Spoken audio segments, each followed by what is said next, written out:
Amar no começo é fácil. O difícil é continuar escolhendo alguém quando o encanto vira rotina, quando a toalha molhada irrita, quando a ausência começa a doer, mesmo com a pessoa ainda ali. No episódio de hoje, Helena e Laura vão descobrir se o amor que construíram é forte o suficiente para sobreviver à casa, às contas, aos silêncios e ao mundo entrando pela porta da frente. Vai doer, mas também vai curar. Porque às vezes, o amor mais verdadeiro é aquele que, mesmo depois da queda, ainda volta para a cama de mãos dadas. Respira. O episódio 5 de Se Eu Tivesse Tido Coragem começa agora. A mudança foi num sábado nublado, nuvem carregada, mas sem chuva, como se o céu dissesse: vai, mas vai com calma. Empilhamos caixas com cuidado, cada uma com um nome de cômodo e um segredo dentro. Você trouxe os discos, eu os livros. Você trouxe suas xícaras estranhas, eu minha velha cafeteira barulhenta. Misturamos tudo, sem manual, e quando a última caixa foi colocada no canto da sala, nos olhamos, suadas, descabeladas, felizes. Agora é real, você disse. E era. Mas o real, minha Laura, carrega rugas. O sonho de morar juntas é lindo, mas o cotidiano é quem revela se o amor sabe varrer o chão. Os primeiros dias foram festa. Cozinhamos juntas, tomamos banho de madrugada, dormimos enroladas, rimos até tarde. Você dançava com a vassoura, eu escrevia bilhetes na geladeira. Você deixava poemas escondidos nos meus livros, eu te dava beijo de surpresa na nuca só para ver teu riso de lado. Era leve, era doce, era filme de domingo. Mas aí veio a terça. Você deixou a toalha molhada na cama. Eu reclamei. Você riu, achando charme. Eu não achei. Ali começou o real. E o real, Laura, não tem trilha sonora, tem eco. O amor se testa nas toalhas molhadas, nos atrasos, no jeito que a outra respira quando tá irritada. No quinto dia, brigamos, por besteira. Claro, você esqueceu de comprar o pão. Eu tava faminta, de mau humor. Falei alto. Você falou mais baixo ainda, mas com aquele tom que corta, sem precisar gritar. Ficamos sem nos falar por 2 horas, na mesma casa, com os mesmos móveis, mas com um mundo de distância entre nós. Até que você apareceu na cozinha, com um pão qualquer, e disse: não é pelo pão, é pela fome antiga que a gente carrega, e eu quero aprender a te alimentar com mais cuidado. E ali, Laura, eu chorei em silêncio, porque você entendeu. E quem entende, fica. Amor não é evitar brigas, é voltar com delicadeza. Depois da briga do pão, fizemos um pacto. Sem bilhete, sem contrato. Só um olhar e um café morno entre as mãos. Vamos aprender a pedir espaço, você disse. E aquilo ficou. Começamos a deixar recados sutis. Quando eu usava meus fones por mais de 20 minutos, você entendia: silêncio necessário. Quando você saía para caminhar sozinha depois do trabalho, eu entendia: cabeça cheia, sem culpa. E assim criamos um novo tipo de intimidade. A que respeita a ausência, sem criar abandono. Amar junto não é estar grudada, é estar disponível, até no silêncio. Teve uma noite em que dormimos sem nos tocar, não por mágoa, nem por cansaço, mas porque o dia tinha sido longo e a mente barulhenta demais.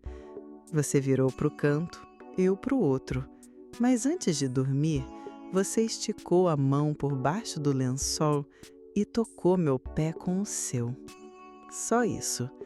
E foi suficiente, porque não era sobre sexo, nem sobre declaração, era sobre presença. Você estava ali, mesmo sem palavras, mesmo virada para o outro lado. E às vezes, Laura, isso é mais íntimo do que qualquer beijo de cinema. Tem amor que se mede na distância entre dois pés. Criamos rituais sem perceber. Você fazia café antes de mim. Eu ajeitava os travesseiros do seu jeito. Você sempre colocava as plantas no sol antes de sair. Eu dobrava suas camisetas em silêncio quando via a pilha. E um dia, parei no meio da sala e me peguei sorrindo sem motivo. Era só você arrumando os livros na estante. Mas o simples da cena me atravessou como poesia. Essa é a mulher com quem eu divido o teto. E não me sinto menor por isso. Me sinto mais inteira. E percebi que isso era o milagre. Não o amor, mas a manutenção dele. Diária, tranquila, real. Amar é lembrar da sorte, mesmo nos dias em que tudo parece comum. Era uma segunda-feira qualquer. Trabalho, trânsito, cansaço. Cheguei em casa com os ombros pesados. Você estava no sofá, de moletom, rindo com algum vídeo bobo. Nem me viu entrar. Fui direto para o banheiro. Lavei o rosto, tirei os sapatos. Quando saí, tinha um copo d'água na mesa e um bilhete escrito à mão. Você chegou. Isso já é o suficiente para hoje. Não precisava mais nada. Aquele papel simples me abraçou mais do que braços, porque dizia: você pode ser só humana, e eu continuo aqui. Às vezes, o amor vem num pedaço de papel com letra torta. Começamos a rir das nossas manias. Você deixava a luz acesa, eu apagava. Você queria ouvir música lavando louça, eu queria podcast. Você esquecia onde deixou as chaves e eu já tinha decorado seus esconderijos. E a vida seguia assim, imprecisa, repetitiva, linda. Porque o que mudou não foi o amor, foi a forma de vê-lo. Agora, eu não procurava mais o frio na barriga. Eu buscava certeza no fim do dia. O beijo na testa, o chegou bem, o chá antes de dormir. O amor virou casa. E casa, Laura, tem barulho. Mas também tem acolhimento. O amor cansa, mas é aquele cansaço bom de quem voltou para casa depois de um dia inteiro sendo forte. Teve um domingo em que eu adoeci. Nada grave, só febre, corpo mole, choro fácil. Você cancelou tudo. Ficou do meu lado o dia inteiro. Me deu banho, trocou os lençóis, fez sopa, leu Clarice Lispector em voz alta. E quando me pediu para dormir um pouco, eu vi você sentada no chão da sala, dobrando as minhas roupas. Sem alarde, sem post, sem heroísmo. E ali, do quarto, eu entendi o que era amar. Era cuidar sem ser solicitada. Era permanecer sem plateia. O amor que fica é o que não precisa de palco. No 10º dia morando juntas, você me trouxe um quadro pequeno. Era uma pintura abstrata, cores que não combinavam, traços meio tortos. Eu franzi a testa. Você riu. É o nosso amor, torto, misturado, mas cheio de cor e impossível de ignorar. Colocamos na parede da sala. Não combinava com nada, mas fazia sentido com tudo. E naquele dia eu entendi. A gente não precisa mais de provas. A gente só precisa continuar aparecendo. E você apareceu todo dia, com seus defeitos e com o tipo de amor que não quer provar nada, só fazer junto. O começo do amor é encanto, o meio é rotina, mas o milagre é quem fica depois que a festa acaba. A primeira rachadura veio do trabalho. Você começou a sair mais tarde, voltar mais cansada, responder menos. Nada agressivo, nada hostil, só mais ausente. No começo eu entendi. Depois comecei a esperar pela sua chegada como quem espera uma promessa que atrasa. Até que um dia cheguei antes, preparei o jantar, acendi a vela que você gostava. E você ligou. Disse, hoje não dá. Ficou uma reunião surpresa. Prometo compensar. Eu disse tudo bem, mas minha voz disse outra coisa. O mundo não precisa gritar para abalar um amor. Basta ocupar o tempo da presença. Depois foi a sua mãe. Visitou no fim de semana. Trouxe bolos, plantas e opiniões. Esse apartamento é pequeno demais. Helena gosta muito de ficar sozinha, né? Vocês têm planos de oficializar isso? Eu ri. Você desconversou. Mas à noite fiquei revendo cada pergunta. E pior, cada silêncio seu depois delas. Você tem vergonha de mim? Perguntei. Você se assustou. Claro que não, mas ela tem uma cabeça complicada. Demora para aceitar. E você, tem pressa para me esconder? Rebati. A conversa terminou sem briga, mas também sem abraço, e dormimos no mesmo colchão, com um mundo no meio.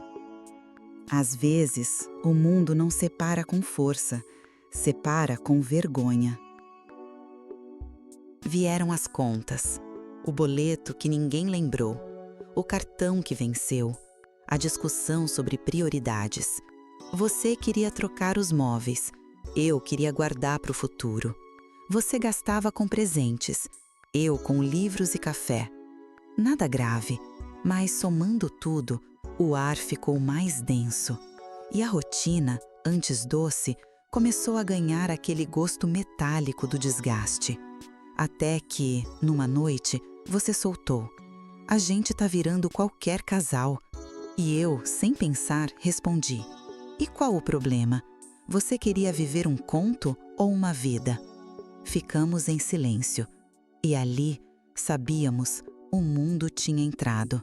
Pela porta da cobrança, pela janela do costume, pela fechadura do medo.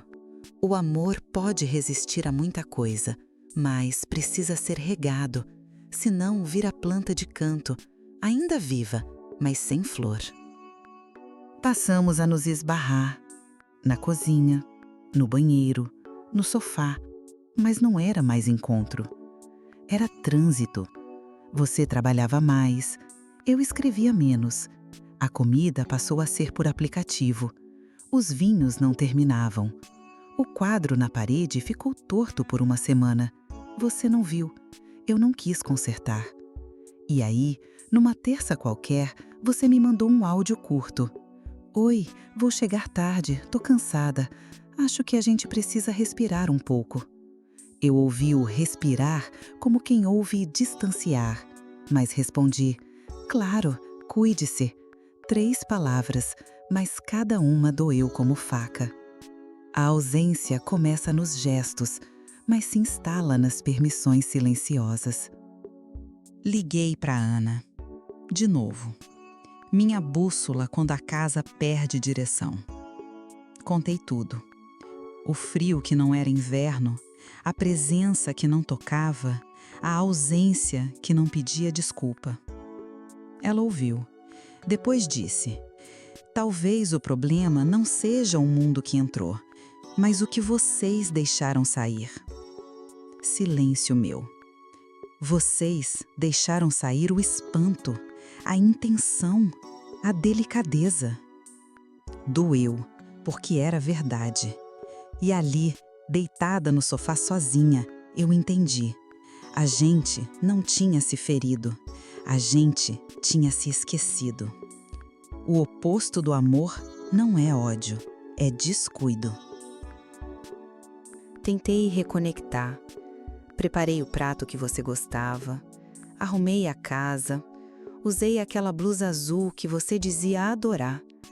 Quando você chegou, vi no seu rosto surpresa. Não de encantamento, mas de estranhamento, como se aquilo fosse esforço demais para algo que já deveria ser automático. Você comeu, agradeceu, sorriu, mas foi tomar banho sem tocar no meu ombro. E eu senti como se tivesse gritado "olha para mim" numa sala vazia. Naquela noite, não dormimos distantes, mas também não dormimos perto. Dormimos lado a lado, como colegas de teto, como duas mulheres que já dividiram tudo e agora não sabiam onde tinham guardado o amor. O amor só some de verdade quando ninguém mais nota que ele está indo embora. Esperei você sair do banho, sentei na beira da cama, luz baixa, coração alto. Quando você entrou no quarto, com a toalha nos cabelos e a pele cheirando a lavanda, eu chamei. Laura, a gente pode conversar? Você travou, mas assentiu. Sentei direito, respirei e fui direto. Você ainda tá aqui comigo? Ou só tá aqui dentro da casa? Silêncio, respiração, olhar desviado. Porque eu sinto falta de você e sei que você tá aqui, mas, ao mesmo tempo, parece que já partiu há dias. Sua mão tremia, mas você não fugiu. O amor amadurece no momento exato em que alguém decide perguntar, mesmo com medo de ouvir o que não quer. Você sentou ao meu lado, não com pressa, não com desculpa, mas com o corpo inteiro dizendo, eu ouvi. E então respondeu, eu ainda tô aqui, mas perdi o jeito de mostrar. O trabalho, minha mãe, o mundo foram entrando e eu fui me apertando para caber neles. Quando vi, já não sabia mais como caber em nós. Eu chorei, baixo, lento. Você segurou minha mão. Me desculpa por ter ficado sem te ver, mesmo olhando. E naquela frase, eu vi a mulher que escolhi voltando. Não perfeita, não pronta, mas presente. O amor não precisa ser imbatível, só precisa continuar voltando para a mesa da conversa. Fizemos chá, sentamos na varanda e falamos sobre tudo. Sobre o peso, sobre a ausência, sobre as coisas pequenas que viraram abismos. Você contou que se sentia engolida pela exigência de ser tudo para todos. Eu confessei que sentia saudade da leveza dos começos. Você disse que queria reconstruir, mas com verdade. Eu disse que só queria você, atenta. E ali, entre goles e silêncios, desenhamos um novo pacto. Vamos reaprender a nos escolher, sem prometer perfeição, mas prometendo presença. Você sorriu e me olhou como no primeiro dia. E eu entendi. O mundo podia entrar, mas a gente ainda tinha chave para fechar a porta. O amor só continua quando alguém decide ficar, mesmo depois do susto. Fomos dormir tarde, de mãos dadas, com a luz acesa, como se estivéssemos com medo do escuro. Mas foi bom, porque o escuro não assusta quando a gente segura alguém de verdade. Naquela madrugada, você me acordou sem querer. Tava chorando, baixinho. Me virei, te abracei. É que eu achei que ia te perder, você sussurrou. Se você continuar me vendo, nunca vai me perder, respondi. Você respirou fundo e finalmente dormiu, com a cabeça no meu peito e a paz no quarto inteiro. Porque o amor, Laura, não é o que nunca falha, é o que tem coragem de ser consertado, junto. Quando o mundo entra na casa, o amor só sobrevive se duas pessoas decidirem ficar dentro dela também. Elas quase se perderam, quase deixaram o amor escorregar pela rotina. Mas quem já foi esquecida por dentro de uma relação, aprende a reconhecer a hora certa de chamar para conversa. No próximo episódio, o último, Helena vai precisar fazer a escolha mais difícil da vida dela: continuar ou se proteger. E Laura? Bem, nem todo amor tem um final feliz, mas alguns têm final verdadeiro. Quinta, 21h. Último episódio de Se Eu Tivesse Tido Coragem. Ative o sininho, inscreva-se no canal e venha. Porque quem já amou em silêncio, sabe, tem histórias que salvam a gente, mesmo quando acabam.